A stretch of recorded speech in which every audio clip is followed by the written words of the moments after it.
Well, hey everybody, it's Sandy and welcome back to my channel dedicated to helping you advocate for your own health one topic at a time. So guys, the focus of this video is going to be extremely narrow. I want to talk about breakthrough.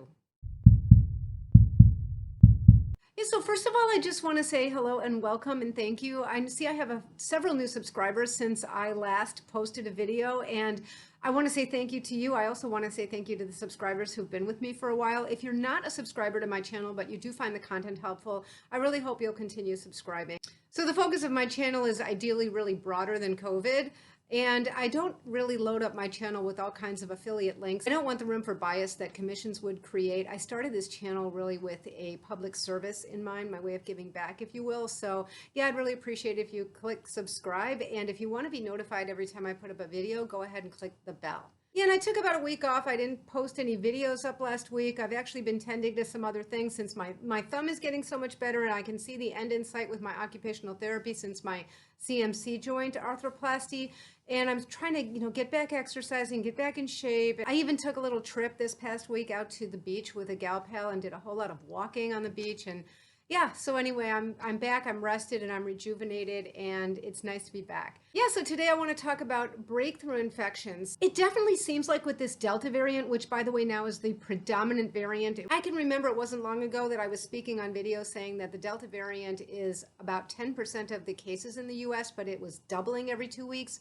And here it is as of about a week ago, 83%. My guess is it's much higher by now. It is the predominant variant, and it does seem to be a game changer, right? So it is more infectious, and I hear different things. I read some articles that say, well, it's more infectious, but it's not more dangerous, it's not more deadly. I see other ones that say, yes, it is. And then I have my own view into this from people that I know, from colleagues who are in the intensive care unit, at least in my area, saying that it absolutely is just as deadly as the previous ones, if not more so. I don't know, that the truth is probably when it all gets parsed out is going to be somewhere in the middle there. And I think it's going to be a long time before we have this all tweezed out. But it certainly does seem to me that breakthrough is more common with this Delta variant. Does it not to you guys? I mean, the Israeli study, the Pfizer study came out and said that the Pfizer vaccine was 60-something% effective against infection when it came to the Delta variant, where it was something like 90 with previous ones. Now, there were a couple other confounding issues. One was that they found an overrepresentation of people who were vaccinated back in January that had fallen susceptible to the Delta variant.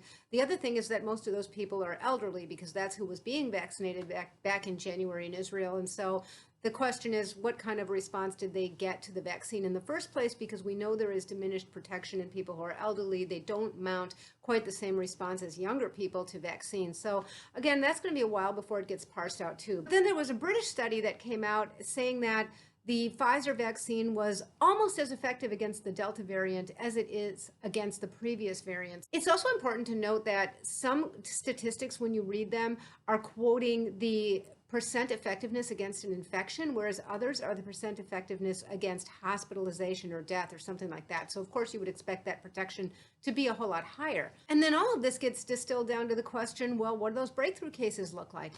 And I gotta be honest, I don't know. I'm getting a little bit skeptical about everything I read, and I'm interested in what you guys have to say about it. I read, for the most part, most of the information I see says that the breakthrough cases are mild, maybe like a cold. I certainly do hear, just anecdotally, from a lot of people that that's not the case. People either from this channel, people elsewhere in my life, people who know somebody. I only know one person who's had breakthrough, and it wasn't quite like a mild cold, although this person didn't end up in the hospital or anything like that. But it does seem to me that some people get pretty sick with breakthrough. And it doesn't seem to be what's reflected in the information we see out in print. And I don't know what the reason for that is. I could see that being the case because we're only looking at hospitalizations. It might be that we just don't have enough of the breakthrough cases yet and all the details about them to compile this and distill this down into a set of data. In the meantime, I want to discuss one very narrow point that I think is so important and I think is underappreciated, and that is what counts as breakthrough and what doesn't. Here's the issue that I have. I don't consider a completely asymptomatic infection in a vaccinated person breakthrough.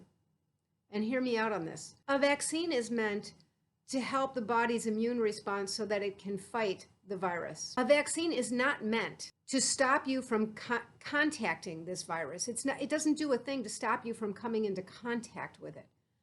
I hear about cases that are completely asymptomatic. Well, how would we know about the case? It's only going to be found in people who are routinely being tested. So maybe people who work in assisted living facilities, or people who work in environments where they have to be tested routinely. And in vaccinated people, there's a certain number of these, I guess, where we're seeing PCR positives, and therefore they're quote unquote infected.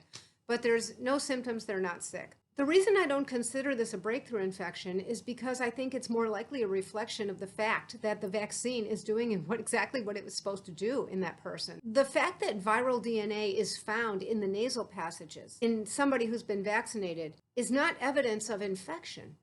It's evidence that they've had contact. That's the point of contact. It's inhaled.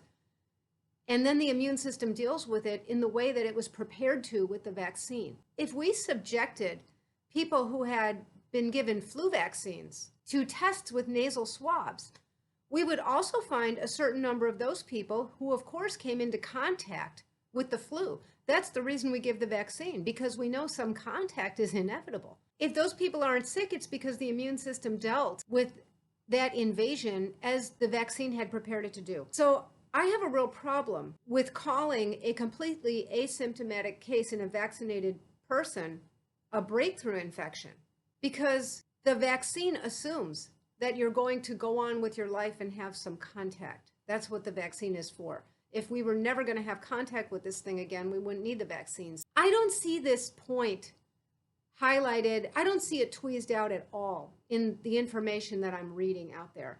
But I do see evidence of cases being quantified as breakthrough cases when they are just found in completely asymptomatic people. Guys, maybe I'm the only one saying it, I don't know, but I think that's got to stop.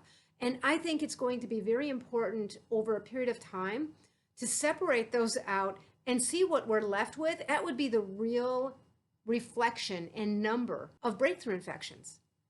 Let me know if you guys have read anything about this, or if you've heard anybody else saying this, because I really haven't. It might be one of the few original thoughts I've ever had in my life. Yeah, so I realize this is probably one of my most narrowly tailored videos, but I think it's such an important question. I've actually lost sleep over this. So let me know if you guys have heard anything else about this. I just see a complete disregard for this issue, where any PCR positive test is breakthrough, and just no regard at all for whether somebody is truly sick. So I think that's just going to be so important. I don't know, maybe this will get somewhere. Maybe we'll hear somebody else talking about it later, maybe somebody important. In the meantime, chew on it and let me know what you think about it. And until next time, be well.